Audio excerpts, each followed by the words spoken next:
Hey everyone, it's Michelle Dawson, Nurse Deb from Halloween Ends. You are turning into Cineifier. You can follow me on Instagram at It's Michelle Dawson. Let's sit down by the fire and chat.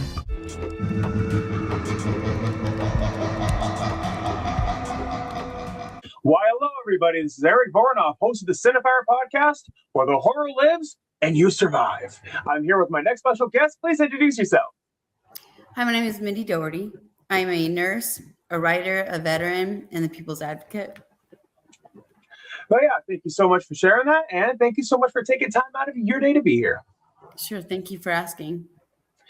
Yeah, of course, anytime. And so, yeah, and I mean, just even from those times where I've talked to you on social media about your story and about your books, like, wow, it's very inspiring. And and I mean, these are books that definitely need to be read, by as many people as possible. And so, how about to all my audience members who have not read your books, how about that you take us back to the very beginning? Sure. So I will start with my children's book, and it looks like this. It's A Dragon's Voice, and it's available on Amazon. And it's also available online for Walmart and Barnes and Nobles, but the easiest place is to get it off Amazon, Amazon.com. And then you can get the e-reader as well for both of my books, because people have been asking if they can get the e-version, which they can now. It's now available for the last 2 weeks. So A Dragon's Voice is for children that are ages 12 and under. And it has a couple different lessons. The first lesson is don't steal or take what's not yours. How to create a win-win situation by making friends. The third one is what I do has an effect on myself and those around us. And then the fourth one, which is the most important one, which is listen to your intuition. And that's where I tell parents to open up for conversations of tell your kids, it's inappropriate to get naked in front of others. If they're asking you just to get naked, or if they're taking pictures of your private areas, or if they're touching certain areas that are not appropriate. So I kind of just love to go into it because right now I segued into bringing my children's book to 6 different police departments in 5 different states.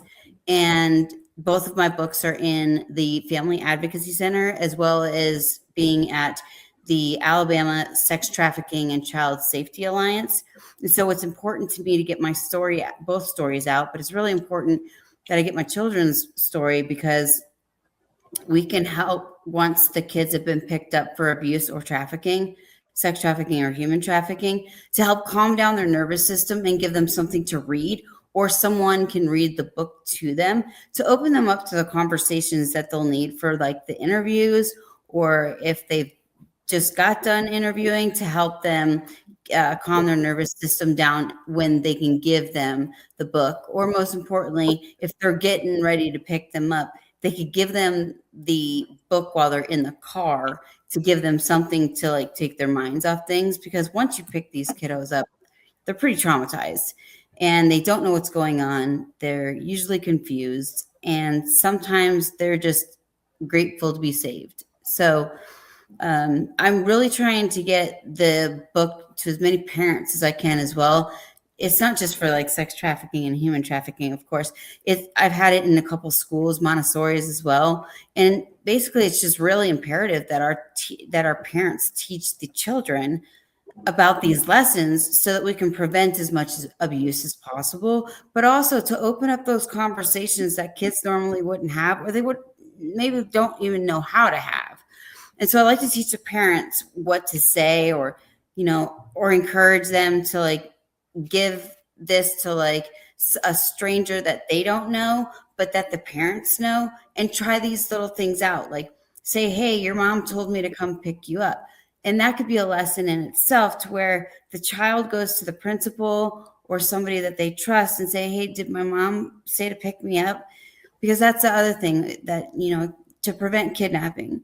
So we can educate these children as much as possible, and then give them something to utilize it by putting it into act. So if the parents are able to, or caregivers, or whoever it is, test it out and see if it worked, and if it doesn't work, then have those conversations. And then if it did work, still have those conversations of why it worked and let them know they did a great job.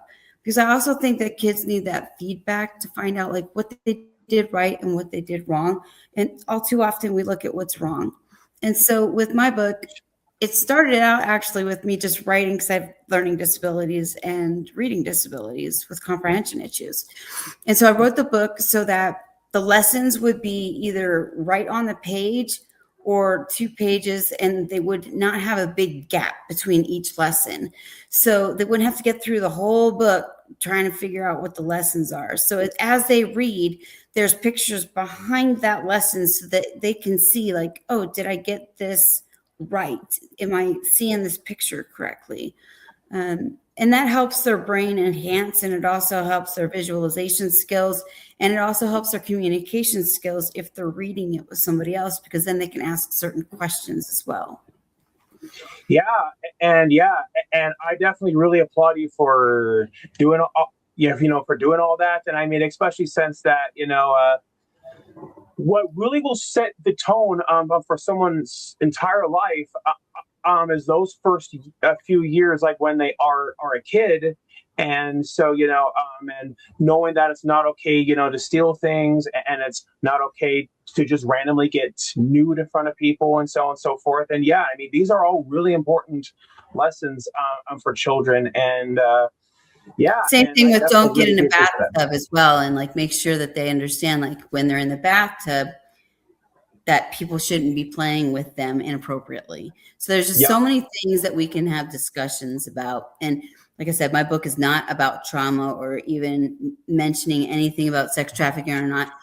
It just got segued because I'm actually doing profiling classes and helping understand interrogations and all this other stuff to help people that have been sex trafficked. And I can also help counsel those people as well. And I'm working with a group of people that can provide them with the counseling. And then they kind of hand them off to me for a little bit so that I can tell them my story, help them understand things. And so they also have a way of feeling like they're not alone. And that's where I segue also into my autobiography. And that's called Resilient Warrior. And it's for ages 12 and above. It's also available on Amazon.com that most people get it off of, or you can get it off of Walmart and Barnes & Noble as well. There is an e-reader available on Amazon.com as well. And what this is about is it's my autobiography. So it goes from the age of 3 all the way up to about 2020, right when COVID hit. So just before COVID hit, I was supposed to have a book launch with Barnes & Noble. And literally the day that I was supposed to have the launch, COVID hit. So everything got shut down. And I had just been doing like public speaking at events with like kids and at the high schools. So I was getting really excited that my book was going to launch. And then we had COVID. And then 2 years later, we're still going through it. So, I mean, and there's still people that are, really paranoid about like, what do they need to do? And what I do want to say is that unfortunately during those times, and even now, there is a lot of human trafficking, sex trafficking, and abuse. And what my book goes through is how I took the abuse and became resilient through each section of the book. And also throughout the book, there's different ways of how I used the traumas to basically heal and to grow. And I created a company called Feed My City, which is one seed, one plant, one garden at a time. And with that growing, I can help myself, and I can help the neighbors that are surrounding me. And it ended up going to different countries. So people in Australia got this started, the UK and Ireland. So I was really excited to kind of see that this actually went into fruition. And when people have talked to me about my book, they said, I wanted to write a book and I want to know how. So I read your book and now I think I want to write my own book. And I would encourage them to do so. So I've got people all over, different countries that are actually writing it. And this book is available as well as The Dragon's Voice in over 17 countries now. And so it's going to be going to Guatemala to get translated in Spanish so that we can teach the lessons over there. So I'm really excited about where the progression's going. my biggest goal and biggest dream is to take Resilient Warrior and turn it into a movie, and then also take a dragon's voice and turn it either into a mini series or an animation, so that kids can learn, like if they can't read or they don't understand English, that they could see it on television and get a better understanding of it with, either subtitles or get it translated in their language. But basically, this could help them to see through animations what the tie-in is and get those lessons as well. And for my adult book, I was really excited to actually take on, right now it's 5. So 5 women who have been trafficked, human and sex trafficked. And unfortunately, one of them was kind of sold by her parents. So it's been a really helpful situation to actually bring in my book and bring in those lessons that I've created within my book as well. And when they've read my book, they've had, kind of a sense of like, oh, wow, if you can do this and get through all that, then I could easily go through this and be okay with going through what I went through. And some of them have like even horrific stories, but the most important thing I tell them is we've survived through it, and we're obviously still here. So there must be a reason for us to still be here. And what great way to utilize these lessons to help in the future bond with other people so that we can help other people, or so that I can redirect some of these people into making their own dreams come true and let them see little by little that they mean something, that they matter, their voice matters, and that they can really be a contributor to society again if they just open up to me or to other people that they can, and really get that therapy that they need as well. Because going through the things that we have gone through, nobody gets out clean. So, it's best to just figure out how to do that therapy process, whether it be equine, which is working with horses, gardening, Watsu, which is my other therapy that I do, which is water, shiatsu, get them in warm water and retrain the brain, neurogenesis, which is also neurofeedback, which also changes the brain, anything that they can do to kind of reprocess the issues that they're having. And so with Resilient Warrior, it does pretty much go through my story of my life. And so I like to remind people that there's no color coding or there's no like shortenings of the book. It basically kind of lays it all out. It's people that have read it are like, wow, it starts right from the beginning, so there's no like calming the waters before. It's just telling what the story and what happened, and it kind of scratches the surface. And there's many other stories that I tell them when they are done. And if they ask me, the relevancy of the books, until where I'm going with it now. And so eventually, like I said, I would love for this book, the adult autobiography, or ages 12 and above, that my autobiography be able to go into more family advocacy centers, more places that can show people and teach people that we all have a story. And through abuse, I've never wanted to hurt anybody. I've never wanted to go out and harm another. And so there are people that have gone through the atrocious things and still don't hurt people. I became a nurse. So being a nurse has been almost like my savior thing for me, because I can help people and then I can also make a difference. And no matter what I do, I want to be able to make the biggest difference for, even if I'm working with certain populations. I still want to be able to reach out to those populations and figure out what I can do to make the biggest difference. Awesome. Yeah. And again, I really applaud you for doing all that, is because there's so many people out there when they have something bad happen to them. And I mean, just bad things just in general, if it's, neglect from the family or a car accident or whichever, there sadly are a lot of people like who will have that trauma just ruin their entire life. And then have that make them into an even worse person. But what I love about your story is that you didn't allow that, knowing that you didn't allow that to be the end of your story. but but rather than allowing it to ruin everything, you and then decided to take that as an opportunity just for just for you to develop as a person. Right.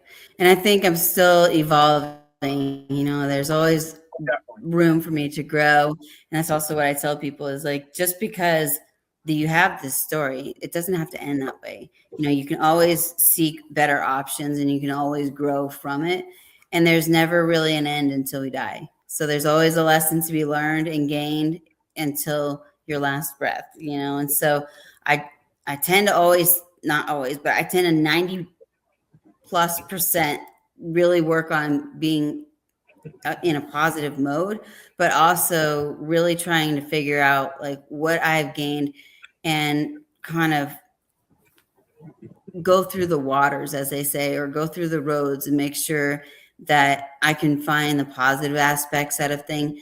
Don't get me wrong. I have my days and I have my moments. So as we all do, and there's times where sometimes I'll watch something or something will catch me off guard and it will all of a sudden bring back those memories. And so what I also like to remind people is when you're ready, if you're ready to open up Pandora's box, just know that sometimes you can't close that box. But if you do leave it open and you're willing to look into Pandora's box and you're willing to open it up and just see the events as they were, then that's where the growth process starts. And we might not always be able to get over it, as they say, but you might be able to get through it. And there might be things in our body that remind us of certain times and get what's called triggers. And we may have PTSD from it, and that's called post-traumatic stress disorder. So that also means that sometimes you can smell a cologne and it'll remind you of something, or you'll see a person and they look just like your offender, or they'll look just like your parent who can also be your offender, caregivers, babysitters, etc. Were mine. So, I mean, I had the gamut of pretty much a lot of it. And then I've also had medical discretions. So it kind of made me very sour and it made me very, very angry when I had all these issues, and it was kind of building up. And I was kind of like that steam pot that I was fine until I just wasn't fine. And I was okay until I just never got to the point of being okay, because my pot boiled over and it like was a steam pop and it went, so it forced me to go ahead and do that therapy that I needed. And it also forced me to look at the problems that I was having, because in my life, I like to keep myself busy. So I was a trauma nurse. I mean, I kept myself on call. I wouldn't have to think about it. I didn't even have to go through any of this other stuff. So it was like, well, why would I want to feel? Why would I ever really want to think about my past? No, I don't have time for that. The problem with that is time catches up to us eventually. And at some point, we really genuinely need to deal with it. So when you're ready, if you're ready, hopefully you won't do what I did and make the steam pressured cooker pop before you get help. I encourage people to not wait that long to hopefully get everything that they possibly can in this lifetime, and you don't have to go to therapy for life, but get those issues worked out as much as you can. And then also create a group of people that understand you and hang out with the people that you understand as well, and do things that make you happy, and do things where people are not making fun of you or bullying you, or, get out of those situations where people are constantly being rude to you. Because I think that that's a detriment.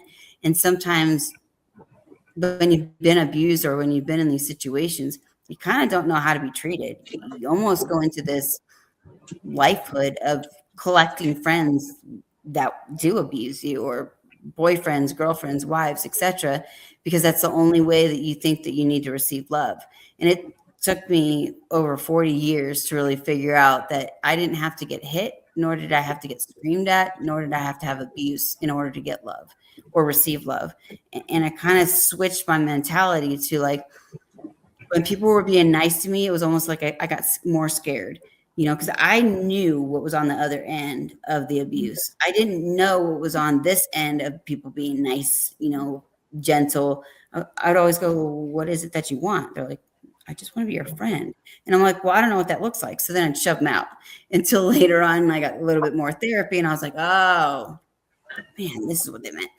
Go back and try to like bring people. I mean, I've had people that are in my life that are still in my life that I've known since like 8th grade. So it's been a crazy process to kind of go through this. And then when they read my book, they're like, holy crap, like, no wonder you are the way you are. No wonder you went through it, no wonder you were like this when we were in high school. And I have a lot of people that are in the that were in the military with me, and they're like, oh, now we understand. And it's like, well, it's okay. I mean, everybody has to get through it in their own way. So I don't say one therapy is good for another, because some people need all sorts of different therapies. Like I needed a ton of different therapies because of so many things that had happened. Neurofeedback is what I needed for a while. I ended up doing psilocybin, which is very well documented that it rechanges the neurons. I recommend people listen to Chase Hughes, who talks about psilocybin. He was a Navy. He teaches the Navy SEALs and special ops and stuff like that on how to profile and go into dangerous zones as well. So I'm learning a lot from him as well. And so it might not work for you, psilocybin and all these other things that, that they like to try. It might not work for you, but some type of therapy might work. Like maybe you find more calming with being with a horse, which is equine therapy, or brushing and stroking the horse and getting your mind off of what you're doing and taking care of the horse. And the horse will give you feedback at all times because they feel, right? So they feel our energy and they shift accordingly. And they're fight or flight animals. So if they're scared, they're running, and oftentimes with this book called Gavin de Becker, he has a book called The Gift of Fear. And he said that we are the only species and the only people on earth that will run towards danger versus running away from danger.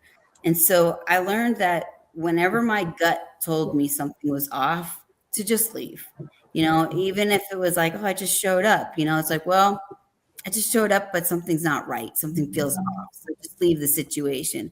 You can be wrong many, many, many times.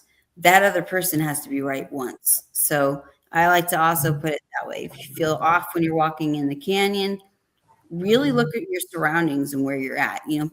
If you're in the parking lot, make sure you go to the car, you lock your car immediately, and you turn on your car and you leave. All too often, many people have been hurt or robbed or had situations where they couldn't get out of when they just sat in the car, were playing with their phone, and, we're basically busy. If you're in the canyon and you're walking and you've got your phone and your headphones, that's fine. But make sure you keep looking around to find out who's in your surroundings, who's behind you. Because I know when I'm wearing my headphones, I hear nothing but my music. So I keep looking around. I end up like taking my earphones off a little bit to like looking around, oh, okay, nobody's around me, put it back on. But I also like to do that almost at every corner because depending on how far I'm walking. Yeah, and and that reminds me of, it reminds me of that quote. I believe it was from Rocky Balboa about how life ain't all sunshines and rainbows. It will beat you to your knees, but it's not about how hard you get hit, but how hard you can get hit, and keep moving forward. And and sadly there is, sadly I feel like that there's a lot of stigma around people going to get therapy. And I mean, it's really sad because there shouldn't be, because if anybody truly does need to get help, then that it's okay for people to go get help if they truly do need it. Because I've seen it happen where that there's people who don't get the help that they need, and then later on it backfires, and it goes back to what you said, about how time will catch up. And and I mean, even going back to what you said about, well, that explains why that you were this way, and it's because this and that happened. And Yeah, I Yeah, mean, I definitely recommend.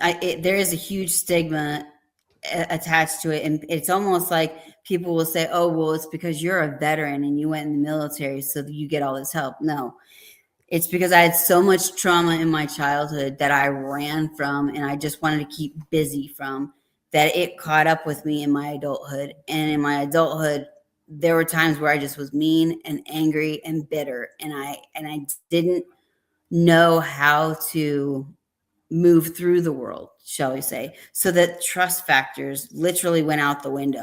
It went from being trustful to everybody to being trustful to nobody. And that kind of spectrum is not really good either. You know, you got to try to find some type of a balance to have your friends, and you have to have some people in your life. And we always need somebody in our life. Like, I went into solitude for 3 years, not realizing the detriment of it. So what I also like to employ with people is, if you can probably, or if you could try to find a group that you kind of mesh with, like even if it's a hiking group, equine group, art therapy, any types of like different sections of the what you like, and do that. There's even writing groups at this point. You know, with social media, you can almost find any group that you're looking for. You know, somebody told me yeah, there was a sewing group or a knitting group, and I was like, oh, good for you. Cooking groups, you know. So I mean, you can find happiness in any little area that you find interest in. And it's not about like, oh, I want to find a man, or oh, I want to find a woman. It's not even, if you take that out of it and just take people for who they are, it's almost better to find what you like, and then the people that surround you with their same interests, and then worry about that other stuff later. You know, I genuinely feel that the right people in your life will come to you when you're open to it. You know, for me, it took me a long time to even be open to anything anymore. But now I realize, since I moved to Oregon, it's like my forever home, right? So I moved here in 2014, and I've really found kind of a solid group that I can at least discuss things with, you know, and it might not be something that I want to discuss everything with, but right, at of least course. I can, you know, come around, and, you know, we can all have dinner together. We can talk. We could say, you know, catch up, like, how are you doing? How am I doing? Just also make sure that you're catching up, and asking how your friends are, because you'll notice sometimes that the people that have the biggest smiles are actually the ones that are hurting the most, but they want to put on their masks, because why would they want to be vulnerable? It's really hard to be vulnerable in an area in a world that we live in, unfortunately. So It I is. open myself up to be completely vulnerable and let people feel comfortable around me, and, you know, I let them talk about whatever. Nothing at this point kind of bothers me, which it probably should, but it just doesn't. Yeah, and to all that, yeah, and I mean, the people who you surround yourself with definitely can very much so impact your mental health and your overall quality of life, because it reminds me of a saying that those who walk with the wise become wise, and in association with fools will face the consequences.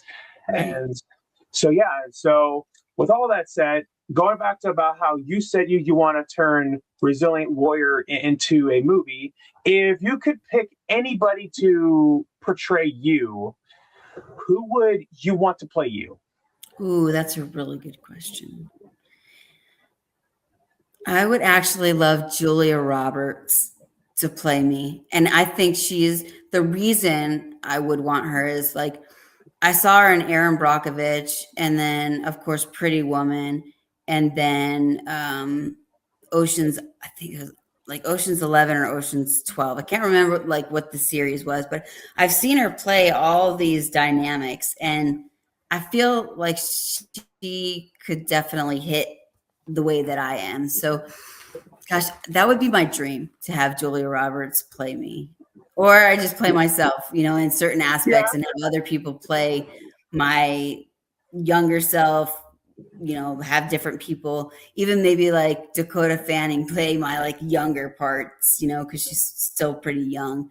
But I yeah. definitely, if I was an adult and I got my choice of anybody in the world, I would still pick Julia Roberts. Thank you all so much for tuning in. Stay scared and stay Cineified.